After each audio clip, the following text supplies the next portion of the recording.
Bonsoir et bienvenue. Voici une vieille citerne que j'ai identifiée dans la journée. Donc elle n'a pas l'air très jolie, mais croyez-moi, une fois qu'on la photographie sous la voie lactée avec un peu de light painting, ça va donner autre chose. Donc en gros, comment se passe la série de photos?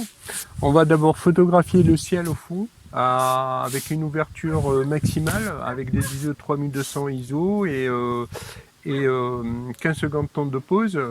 J'utilise un 20 mm. Et une fois qu'on a le ciel, on va fermer l'ouverture de manière à avoir une profondeur de champ relativement importante, refaire la mise au point sur la citerne. Attention, pour les premières photos, il faut faire la mise au point sur le ciel, donc sur les étoiles, mais là, il faudra refaire la mise au point sur la citerne, réduire les temps de pause, disons à 800 ISO pour avoir moins de grains, et réduire la sensibilité, désolé, à 800 ISO, et réduire le temps de pause de 15 secondes à 8 secondes. Et ensuite, on va déclencher avec le Wi-Fi, et en même temps on fera du light painting. Donc voilà, j'ai pris déjà le ciel, donc là je vais prendre la citerne. Donc je vais déclencher et voilà, je vais faire du light painting là.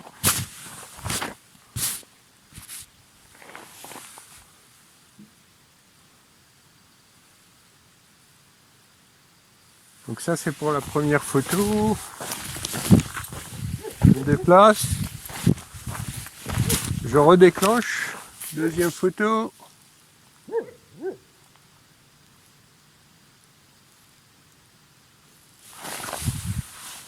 Je me déplace pour la troisième photo au ras du sol pour créer des ombres et du relief.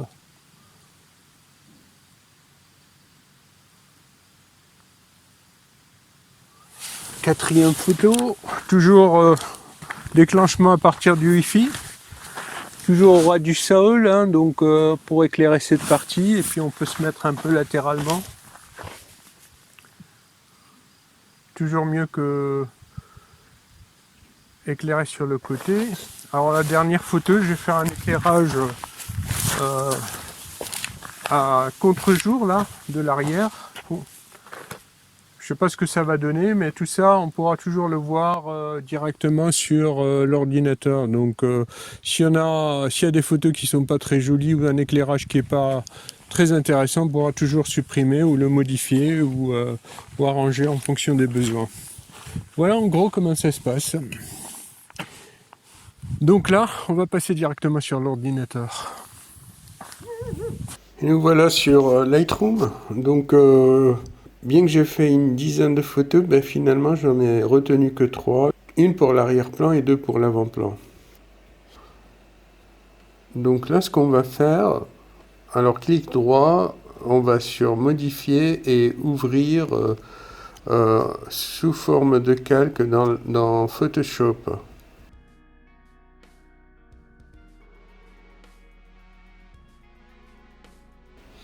Donc là, les photos sont en train de s'ouvrir une à une. Donc les calques apparaissent au fur et à mesure.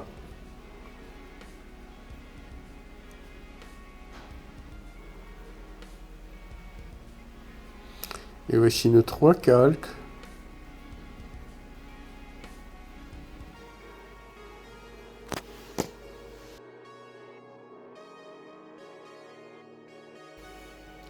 Donc on va aller vers le calque de l'arrière-plan, donc le ciel, et le placer tout à fait en bas. Et puis on va tout sélectionner et agir sur le mode de fusion. On va choisir le mode de fusion éclaircir, en fait qui consiste à ce que le pixel le plus lumineux pour chaque photo apparaisse.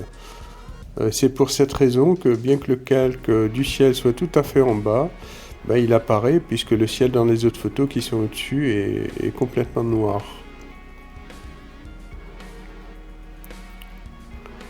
Voilà, si on change le mode de fusion, on voit que le ciel devient noir. Et puis quand on met le mode de fusion éclaircir, le ciel est éclairé, enfin les étoiles apparaissent. Bon, on va agir sur le calque du bas. Donc ce qu'on va faire, c'est essayer de sélectionner le ciel. Et pour cela, on va commencer par éclaircir grâce à des calques de réglage.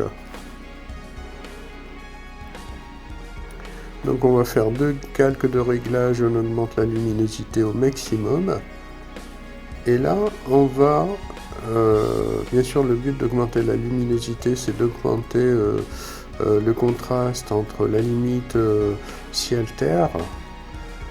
Et là, une manière de procéder pour faciliter la sélection, c'est d'aller vers les différentes couches et de voir laquelle des couches bleu, vert ou rouge permet le plus grand contraste.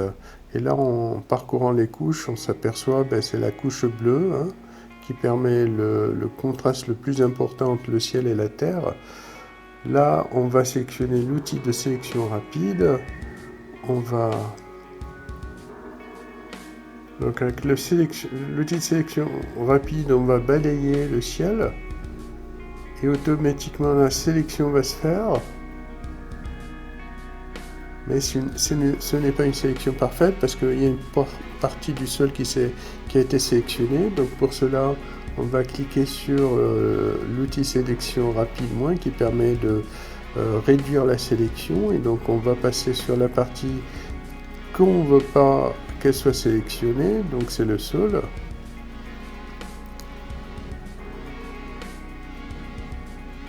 Et là, on va essayer d'affiner un peu la sélection en zoomant à 100%. Et là, on pourra voir un peu plus clairement où on peut améliorer nos sélections. On va réduire la taille de l'outil de sélection rapide pour être plus précis. Donc, il y a cette partie-là qui doit être sélectionnée dans le ciel. Donc, on va l'ajouter. On fait défiler l'outil dessus. Et donc ça devine à peu près la limite tertielle. Alors il faudrait dire qu'à ce niveau, la précision n'est pas très importante parce que de toute façon, dans la photo originale, cette partie du ciel et du sol est complètement sombre. Donc en fait, même si la sélection n'est pas vraiment précise, cela ne se verra pas dans la photo finale. On continue à faire défiler. Voilà, la sélection est quand même assez bonne.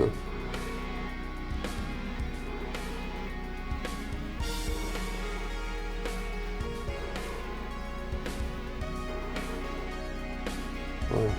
Là, on arrive au niveau de la citerne et là, c'est un peu plus délicat parce qu'en fait, la citerne est relativement éclairée. Donc, une mauvaise sélection à ce niveau va se voir. Et c'est là qu'il va falloir trouver une astuce. Bon, déjà, cette partie du fond, elle doit disparaître. Et là, en arrivant à la citerne, on va essayer de sélectionner le plus précisément possible la limite entre la citerne elle-même et le ciel.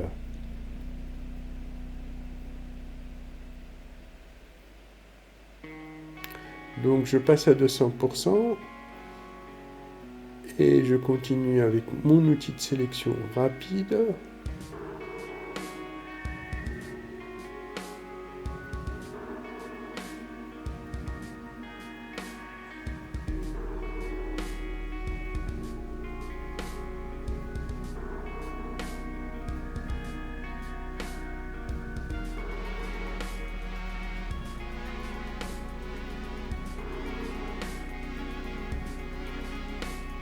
Là, je vais cliquer sur moins, donc je vais enlever cette partie, voilà.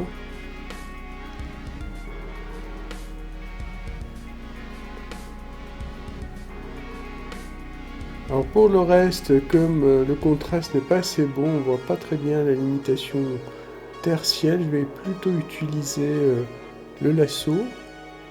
Et donc je vais sélectionner ces étoiles qui sont vraiment à la limite avec le lasso. Encore une fois, on n'a pas besoin d'être très précis là. Parce que cette partie-là est de toute façon très sombre dans la photo. Donc même une sélection imparfaite ne sera pas visible.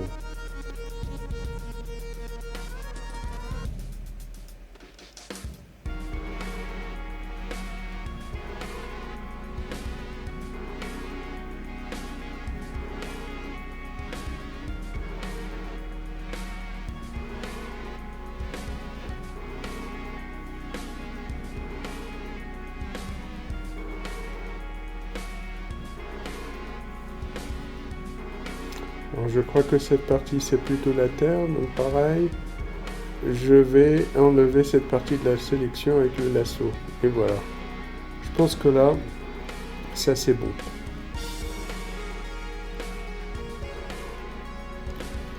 Alors on revient à la taille de l'écran. On réactive toutes les couches. On revient vers les calques. On va mettre ces masques de réglage vers la corbeille. Ces calques de réglage vers la corbeille. Et là, ça revient vers la luminosité initiale, hein, le premier calque. On crée un masque de fusion. Et là, on n'a plus que le ciel. C'est ce qui nous intéresse pour ce calque. Pour travailler sur le ciel, déjà, on va commencer à essayer de vérifier la sélection. Ce qui m'inquiète le plus, c'est la partie citerne. Je ne voudrais pas qu'une partie de la citerne apparaisse dans la sélection, parce que comme elle est relativement éclairée, ça nous fera un liseré de couleur jaune, puisque la photo originale est un peu dans les tons jaunes. Donc si jamais il y a un liseré qui reste de la citerne, ça fera un liseré jaune. Et là c'est bon, on n'a aucun liseré jaune, donc c'est parfait.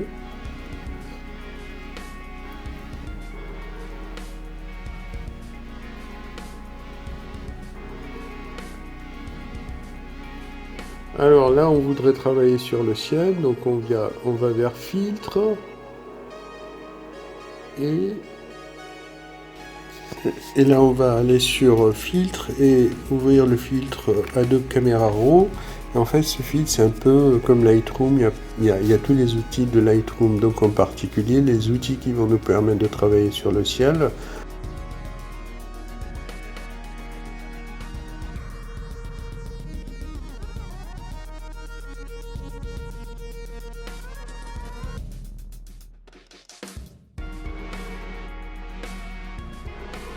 Je vais sur courbe, je clique sur le petit icône, je l'amène dans une partie sombre, donc là où il n'y a pas d'étoile, et puis je tire avec la souris vers le bas, bien sûr en cliquant sur le bouton gauche, et ça permet d'assombrir les parties sombres du ciel.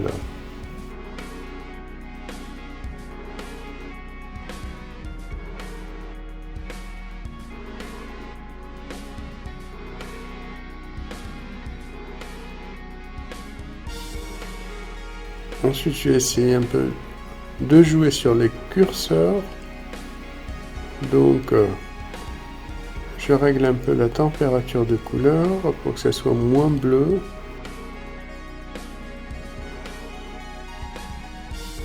Et je vais aller vers le filtre gradué pour créer une ellipse autour de la Voie lactée. Donc, je pourrais agir uniquement sur la Voie lactée et la mettre plus en valeur.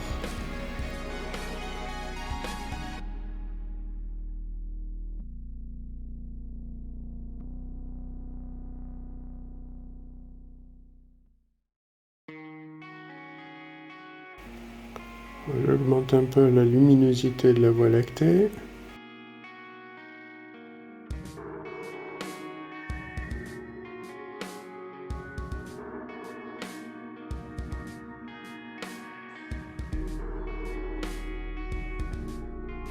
Sans pour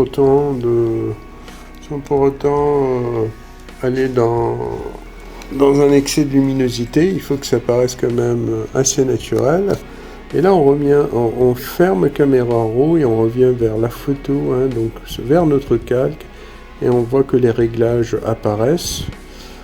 Donc on passe au deuxième calque et au troisième calque, on les active et on voit ce que ça va à peu près donner. Bon, ce qui est embêtant là, c'est l'éclairage tout autour de la citerne.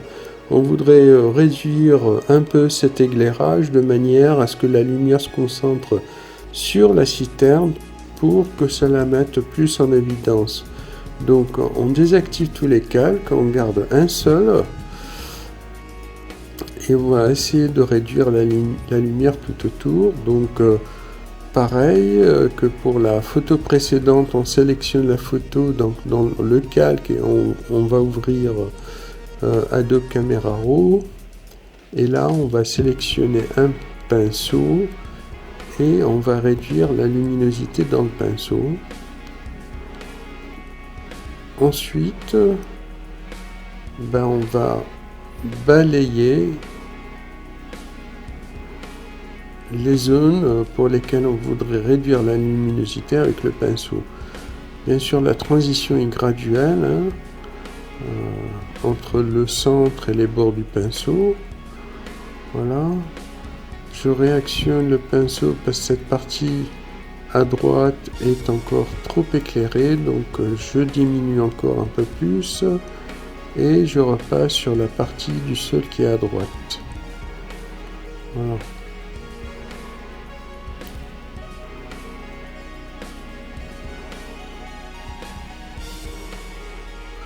Voilà, je ferme de nouveau Camera Raw et voici mon réglage, donc je le retrouve. Je passe vers le dernier calque et je refais la même opération, c'est-à-dire que je vais agir sur le sol et je vais réduire la luminosité qui s'étale de part et d'autre de la citerne de manière à ce que ça soit beaucoup plus la citerne qui soit éclairée et non pas des parties du sol, ce qui perturbe la lecture de l'image. Voilà, même opération que tout à l'heure. Bien sûr, on va doser en fonction de son feeling. Et tout ça, bon, bien sûr, comment doser, la manière de doser, ça c'est vraiment très personnel.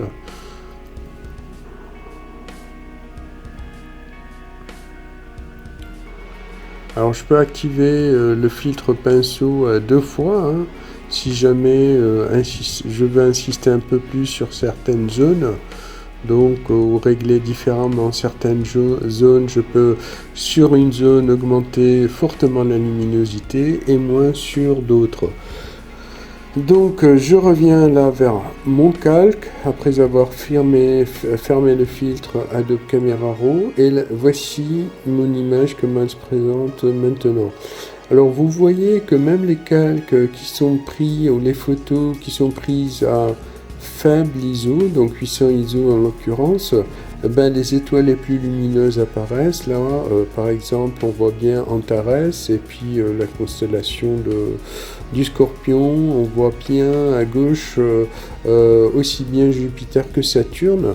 Et là, ces photos-là, ces étoiles vont apparaître dans la photo finale. Donc déjà, dans la photo en elle-même, il y a vraiment un excès d'étoiles, mais ces photos en plus qui apparaissent lorsqu'on fusionne tous les calques risquent de créer des traînées puisque les photos constituant de différents calques ont été prises à des moments différents. Donc ce qu'on voudrait faire, c'est effacer ces photos, ces étoiles qui apparaissent dans les photos prises à faible sensibilité. Comment on va procéder ? On va simplement sélectionner le calque sur lequel on voudrait agir.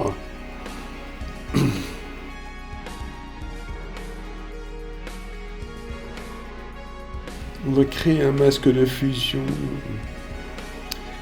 Avant, on va augmenter la luminosité de manière à voir la limite tertielle. J'utilise les niveaux et là vous voyez du noir complet on arrive à voir le ciel, donc on montre un peu le potentiel des fichiers RAW puisque les informations y sont, même si le ciel dans l'image est complètement sombre, le fichier a quand même réussi à prendre pas mal du ciel et même la Voie lactée. Et donc, c'est pour cette raison que ce genre de photos, il ne faut jamais les prendre en JPEG. Parce qu'un JPEG, vous pourriez essayer d'augmenter la luminosité autant que vous voudriez. Finalement, tout ce que vous pourrez obtenir, c'est que du blanc. Là, on voit bien donc la limite terre et ciel, et ce qu'on va faire, c'est carrément effacer le ciel, donc pour effacer les étoiles dans ces calques.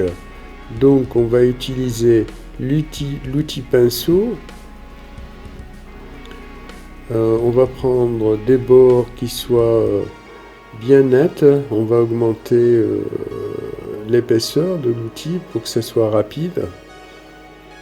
Et on s'assure bien sûr que la couleur de surface est le noir. Et en fait, quand c'est le noir, ça veut dire qu'on va effacer lorsqu'on applique l'outil pinceau.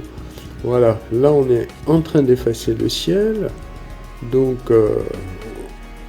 on a créé un masque de fusion.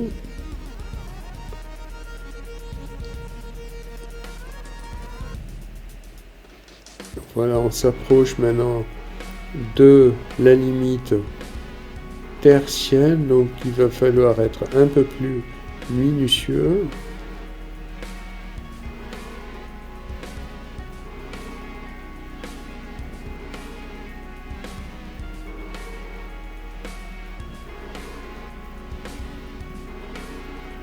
Inutile de tout effacer, d'effacer toutes les étoiles, ça sert à rien parce que ces étoiles qui sont à la limite de la Terre et du ciel, ben, elles apparaissent pas dans la photo d'origine, elles n'apparaissent là que parce que on a agi avec un masque de réglage niveau et voilà.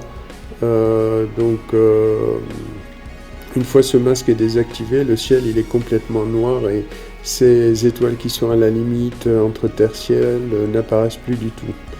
Maintenant, on n'a plus qu'à mettre ce masque de réglage niveau dans la corbeille. Donc voilà, son effet a disparu. Et on va l'appliquer sur le calque qui est au-dessus. Donc on a juste à appuyer, cliquer sur le masque de fusion et en même temps appuyer sur Alt, puis on pousse le masque vers le haut et il va s'appliquer également sur le calque du haut. On active les trois calques et voici à peu près notre photo finale.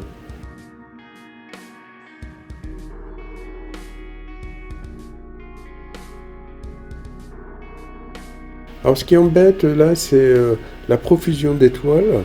Donc ce qu'on va faire, c'est aller vers sélection et puis on va sélectionner en fonction de la plage de couleurs.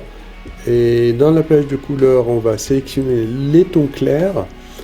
Et voici ce que ça donne. Donc il y a les deux curseurs avec lesquels il faut jouer. Plus il y aura d'étoiles qui apparaissent, plus il y aura de points. Donc une fois qu'on clique OK, là on a une zone sélectionnée.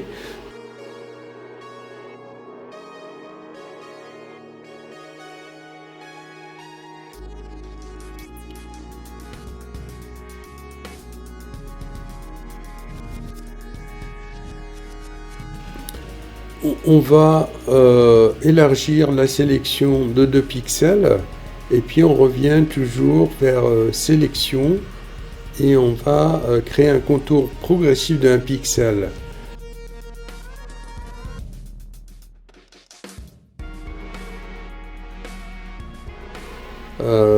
Ensuite, dans filtre, on va aller vers divers et on va cliquer sur minimum. Et c'est là vraiment on pourra, en jouant avec le curseur, diminuer le nombre d'étoiles qui apparaissent dans le ciel. Donc on peut jouer avec curseur et en fonction de ce qui apparaît dans la fenêtre de visualisation, on peut prendre une décision. Et là, bon, à mon avis, il faut un compromis qui permette non pas de supprimer toutes les étoiles, mais d'en garder quand même un minimum. Et je crois que 0,8 est un bon compromis, donc on désélectionne et voici comment notre nouveau ciel apparaît. On réactive les autres calques et voici, on est pratiquement à la photo finale. Là, on va juste aplatir les calques et on va sauvegarder l'image.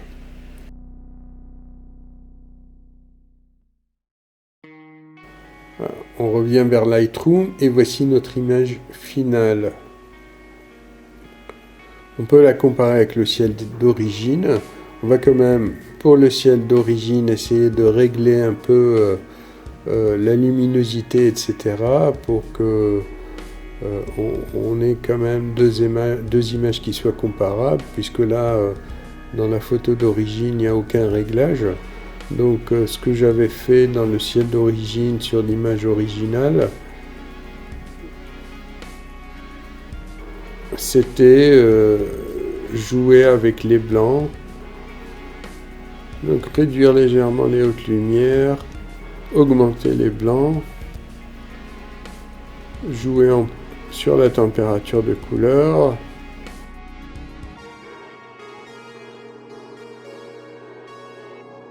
alors image finale, image originale, et on voit bien que le nombre d'étoiles quand même a beaucoup diminué, ce qui permet d'avoir une image beaucoup plus agréable et où la Voie lactée est vraiment mise en valeur. Contrairement à la première image ou l'image d'origine, où après avoir réglé le ciel, il y a tellement d'étoiles que c'est vraiment un peu, ça brouille un peu la vision. Voilà, j'espère que cette vidéo vous a plu. Et n'hésitez pas à cliquer sur un petit like et à vous abonner si vous voulez. Au revoir.